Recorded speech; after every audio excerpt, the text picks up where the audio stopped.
Hello students, in the last class we discussed about the conflict equivalence and view equivalence. But uh, in terms of the schedules, we can make we can consider these concepts of conflict equivalence and view equivalence to make or to understand the serializability of the schedules. That is, whether it is view equivalent to a serial schedule or whether it is conflict equivalent to a serial schedule. That is what the serializability means. Now, uh, we discussed about these concepts. Now, we know that when it is a conflict equivalent to a serial schedule, or if it is conflict serializable, then or view serializable, then it is they are bound to be correct because serial schedules are correct. Also, we gain the efficiency of interleaving of the operations in such non-serial schedules, which are serializable.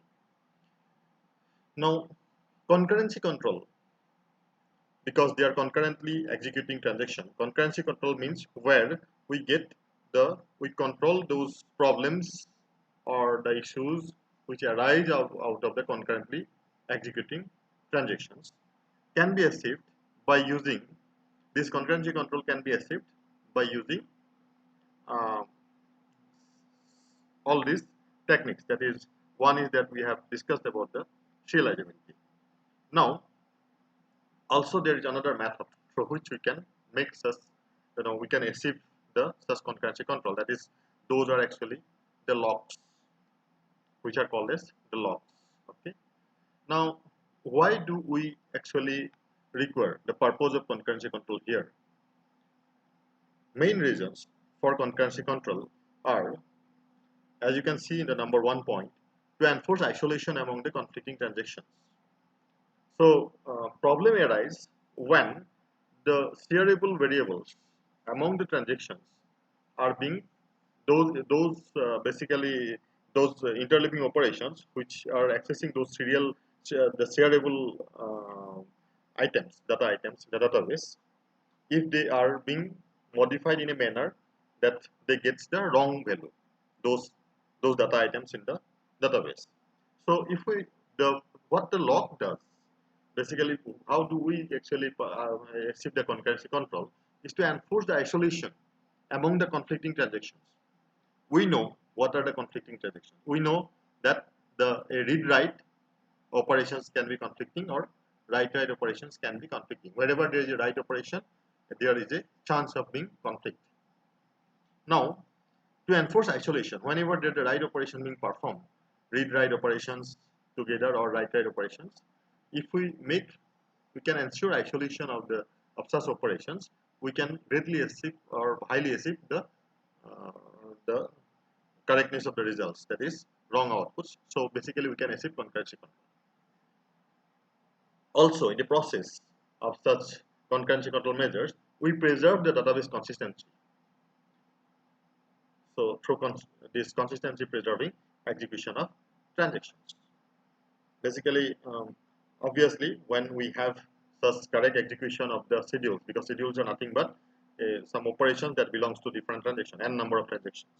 Okay, so when you have such correctly executed sequence of operations in a schedule, and there is if the results are correct out of those operations, the access operations that we perform as part of the operations in transactions, then obviously the state of the database that it moves to becomes consistent.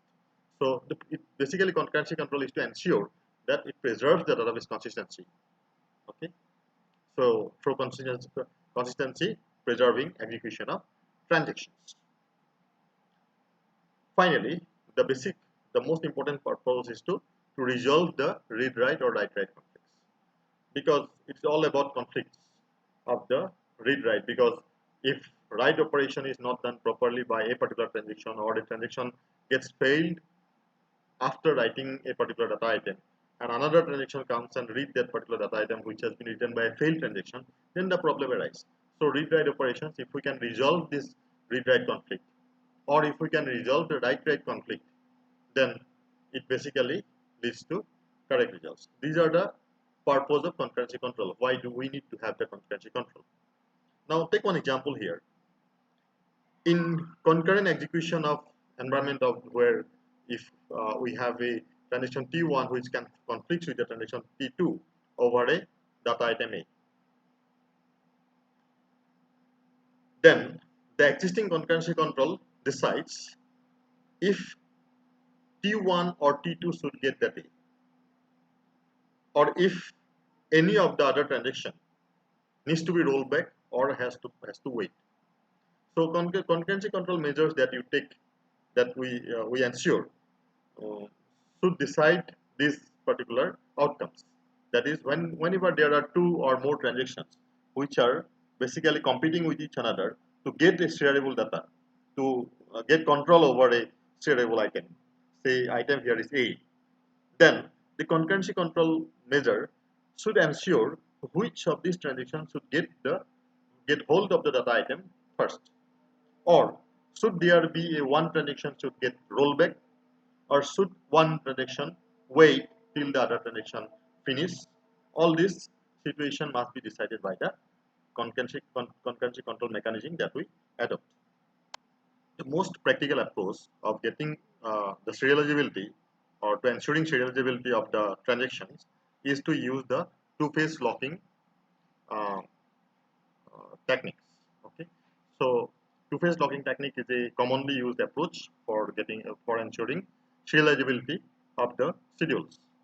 Now, before going into the detail of two-phase locking, let us discuss about what the locks are. So, we actually in the database term we get two kind of locks. One that is to ensure or give permission for reading. Another for the permission to write the data item for a transaction. So when the locks are basically used only for reading, they are normally called as shareable locks because two transactions can simultaneously read a particular data item.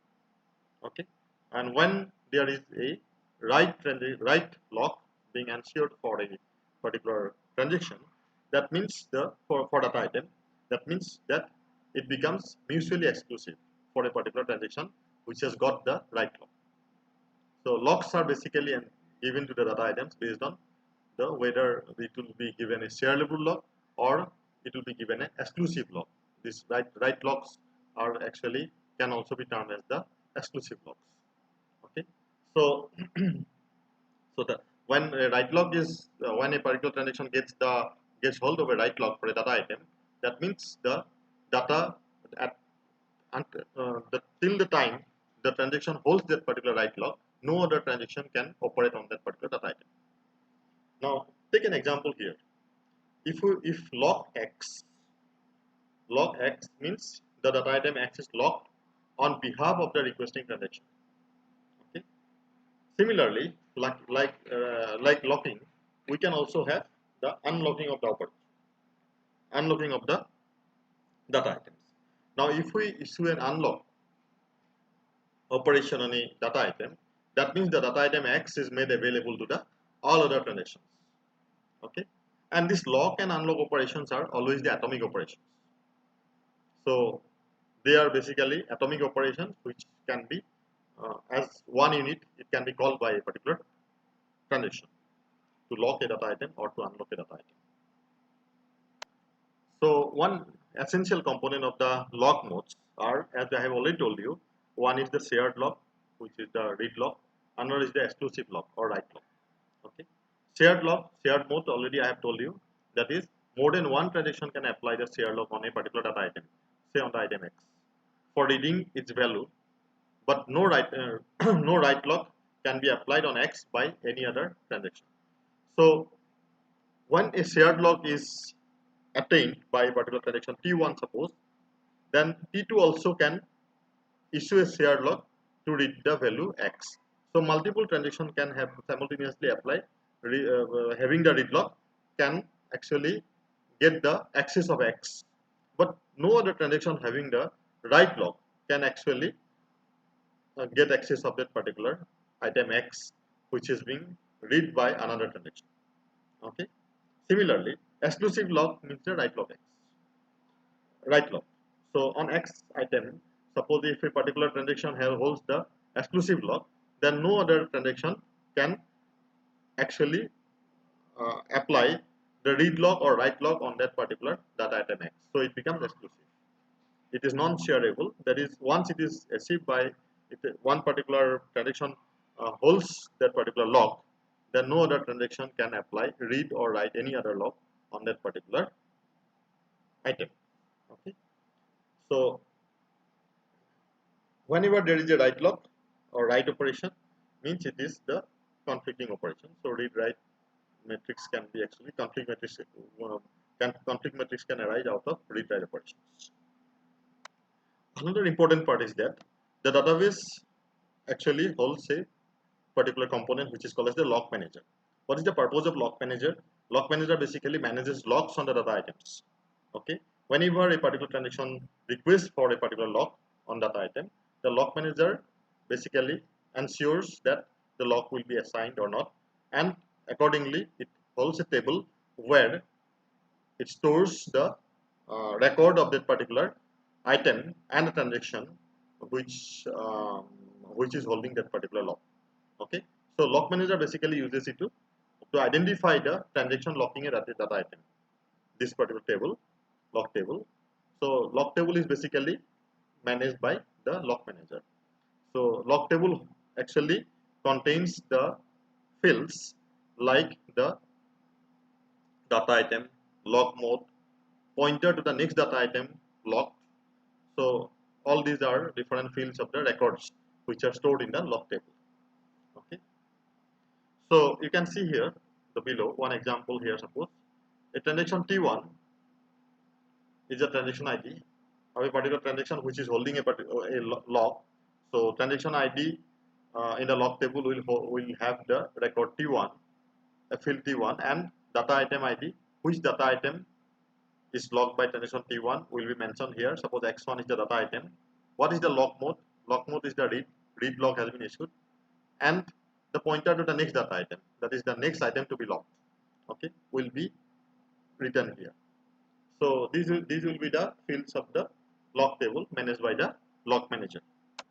Now, as I told you that to ensure serializability, the common method that is applied by the DBMS softwares nowadays is the two-phase locking technique. Now, what is the two-phase locking technique? Two-phase locking technique is basically an algorithm to get the holes of the or to request that ensures actually a synchronized fashion of requesting for the locks by the transactions in the schedule, and also to relieving of the locks. Okay. Now there are basically two distinct phases in the two-phase locking techniques. The first phase of the two-phase locking technique is the locking, or we can also say the growing phase. Another phase is called as the unlocking, or we can also say is the shrinking phase. Now what is this locking phase? Locking phase or the growing phase is that the particular phase, apart from the other operations that are being performed by the transactions, the transaction can actually apply for the new locks. Okay, in the locking phase, the transactions are allowed to apply for new locks for the data items, but no transaction will be allowed to relieve the locks during this particular phase. Similarly, it is followed by a unlocking phase or shrinking phase. In this phase, apart from the other operations, the transactions are allowed to relieve the locks or release the locks. No transaction, once this particular unlocking of the transaction starts in the unlocking phase starts, no transaction will be allowed to attain or request for new locks. Okay, so the growing phase or the locking phase must precede the first unlocking operation in the algorithm. Once the unlocking phase starts, there won't be any locking operation allowed there, or any request for the locks allowed in that particular phase. Okay, so that is the requirement here. That is what has been written here. That is, for a transaction, these two phases must be mutually exclusive. That is, during the locking phase, unlocking phase must not start, and during unlocking phase, locking phase must not start. So they are basically two mutually exclusive phases in the and the locking and unlocking part. That is, locking means the growing phase where the locks are attained, requested and attained by the transactions, and unlocking means where transactions release the locks and do not get do not cannot request any new locks there. Now take this example of a schedule having two transactions here. So initially the shared data items are the x and y. They are holding the values 20 and 30. Now if we perform the serial execution, we know that serial schedules are always correct, right? So in the serial execution means the entire T1 will execute first and then T2 will follow. Now if we perform T1 followed by T2, first T1 and D2, then we get x equal to 50, y equal to 80. So that means a correct execution of T1 followed by T2 will lead to the result x equal to 50, y equal to 80. Similarly, if T2 is followed by T1, then we get x equal to 70 and y equal to 50. You can calculate and you can find out you are going to get these results if the serial execution happens. Now, if we perform the interleaving of the operations of uh, of the two transactions in a fashion that it is a non-serializable one, in that case we may get a result of this sort, that is x equal to 50, y equal to 50. That is, if we do the interleaving this way, actually this is non-serializable because there is a conflict. That is the there is conflict between conflicting operation, that is conflict equivalence. uh, it, it is not conflict serializable. So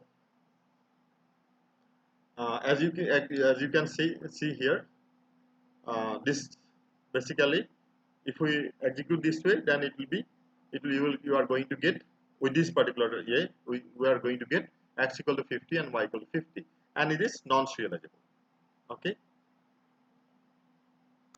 but if we follow the two-phase locking technique as shown in this particular diagram, then it becomes serializable. Okay, the schedule becomes serializable. Suppose if we have the operations being executed in such a way for the two transactions as a function of time over here, time is not shown here, but it is if it is done in this way, that is, first all the this read lock y means the lock is being requested. Okay, then read item y is performed and then a write lock is requested. Similarly, transaction T2 also request for read lock x and write lock y here. Okay, and it performs in between a access operation like read item x, and then the shrinking phase starts. Shrinking phase of the transaction, this starts here at the unlock y, and here it is unlock x. So once the shrinking phase starts, there is no lock, no transaction attains a lock. You see here, no other. After that, only unlock operations are allowed. So in between, there are some access operations being performed, like read item x. Then this operation is performed, x is equal to x plus y. Then write item x and then unlock x. Similar, transaction T2 also performs some access operations, but then unlock y. Okay. So unlock, the shrinking phase starts here and it goes on to here. So this is basically, it follows the principle of two-phase locking technique. So as per the algorithm, and so it basically uh, it attains, this schedule becomes serializable here. Okay, but there is a chance of deadlock. Though the schedule becomes realizable with two-phase locking technique, the deadlock may occur. Okay, and that must be dealt with. The deadlock is not a good thing, so deadlock has to be dealt with. We'll see how the deadlocks are being dealt. Now, to see how it handles basically the deadlock, there are some variations of the two-phase locking technique that we need to discuss here. We know that the algorithm that we discussed till now, the earlier one, where deadlock may occur, is basically the basic two-phase locking technique. Okay, a particular variation of this particular two-phase locking technique, basic two-phase locking technique, is called as the conservative two-phase locking technique. Now, what is a conservative two-phase locking technique? Where the transactions, whatever locks they require for different database items, shared database items, they basically get hold of the locks before any of the operations or before the execution of the transaction. So before starting any access operation or any operations of the transaction basically gets hold of all the locks of the data item. That means it gets hold of the data items. So why a deadlock occurs? Deadlock. You understand what is a deadlock? When there is a circular fashion of waiting. That is a particular. Suppose there are two transactions. If transaction T1 waits for some data item that is held by transaction T2, and similarly transaction T2 holds wait for some data item which is actually already there with the transaction T1, then this wait becomes circular in fashion. So two transactions keeps on waiting for each other, or there may be more number of transactions which are waiting for each other in circular fashion. Then deadlock occurs. Now, if in the conservative two-phase locking, they solve this problem by attaining every lock before execution of the transactions. So if it cannot attain some locks, it will not take hold of any of the locks. Okay, so it will not proceed with the execution of the operations. Only when it attains all the locks of the different data items, then only in the conservative two-phase locking, the transactions go on execution of the rest part. So whenever the transaction starts in the conservative two-phase locking, it is already in the shrinking phase, and then only it can release the locks. Okay, so there is no question of the deadlock occurring in this particular type of this particular variation of two-phase locking, which is called as the conservative two-phase locking technique. There is another stricter variation of the basic locking, which is called as the strict two-phase locking. Now, what is a strict two-phase locking? It is unlike conservative. Here, the entire duration of the operation of the transactions are in the growing phase.